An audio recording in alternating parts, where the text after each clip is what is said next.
3 kids. Don't take credit for them all the time, but I do have 3 kids. Student called me a while back and asked me to come and spend 5 minutes, so I'm going to have to talk kind of fast about my conversation, I guess, with the senator, but maybe more importantly, the connection between early childhood care and crime. And I will tell you that listening to the speakers before me, they're absolutely correct. There is an absolute direct connection, correlation between early childhood care and crime. You know, the goal of what you pay, those of you who live and work in the city and live and work in any city, what you pay the police department to do is help prevent crime from occurring. It is without a doubt a fact that we're not going to arrest ourselves out of this situation.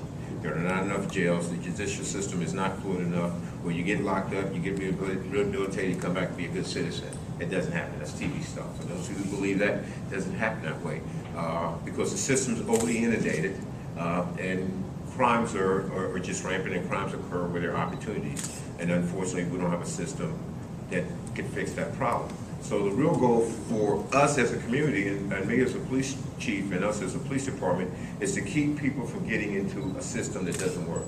Keep them from getting into the judicial system. And that's crime prevention. And I know all of you have heard about community policing. And this is just another component of community policing. I'm a member of an organization that actually is called, the student said, Fight Crime, Invest in Kids. And it's a membership of over 5,000 police chiefs, sheriffs, attorneys, judges, a lot of different people, and victims of crimes, a lot of people that have been, that are either in the judicial system or been a part of it as a result of one of their family members being the victim of a crime.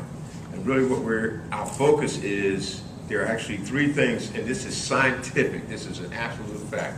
There are 3 things that have been proven to help prevent crime for families or kids that are at risk. Early childhood education, from birth to 5, parenting of parents of high-risk kids, and after-school programs. It is an absolute fact that those 3 programs are proven to be effective. As a matter of fact, I will tell you statistics, and these over 10 years of statistics. I showed you that kids that are high risk, that are not involved in an early childhood program, are 70% more likely to commit a crime before they're 18. 70% more likely. Kids that are involved in, or kids that are not involved in, we're speaking of pretty much high-risk kids that are not involved in an after-school program are 50% more likely to be drug abusers.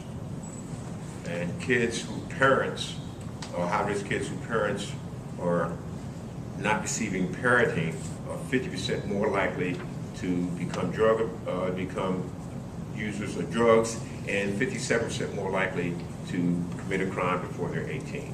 So, you know, so for police departments and for me, it's our passion is, because our passion is preventing crime from occurring. And this is a way that we can help that occur before those kids even get into the judicial system. Because as many of you know, as a juvenile, you can commit stuff and maybe you can recover from it. But I will tell you, as an adult, once you get a record as an adult, it is a record that sticks with you. And it becomes very, very challenging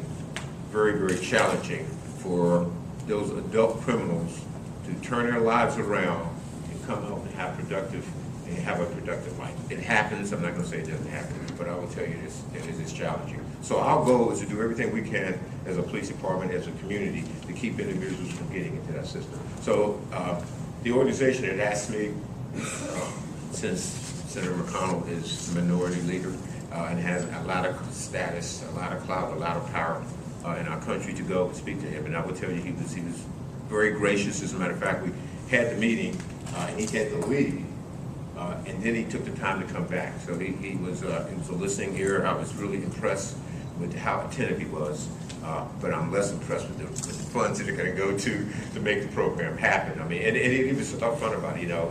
And these are monies that go into early care programs, child care. A lot of programs are nonprofit programs.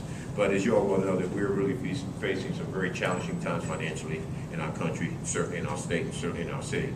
So while he was very attentive and had a deep understanding of the importance of it, I'm just not so sure that the funds to to facilitate these programs are going to occur. So any role that you all play as individuals or as an organization to push that through your representatives, it would be greatly served and greatly warranted. And I can assure you, and I gladly provide this information, Stu, for you and anyone else as it relates to the facts, the organizations that are involved, and the outcome as a result of this. I'm going to leave because I do have another meeting, but I gladly, if it's appropriate, entertain any questions that anyone might have. And, well, again, thanks for inviting me, and stay the pace as it relates to coming up with initiatives that are going to help save our kids, because by saving our kids, we're going to save our community. And you're going to make my job and your job a lot easier.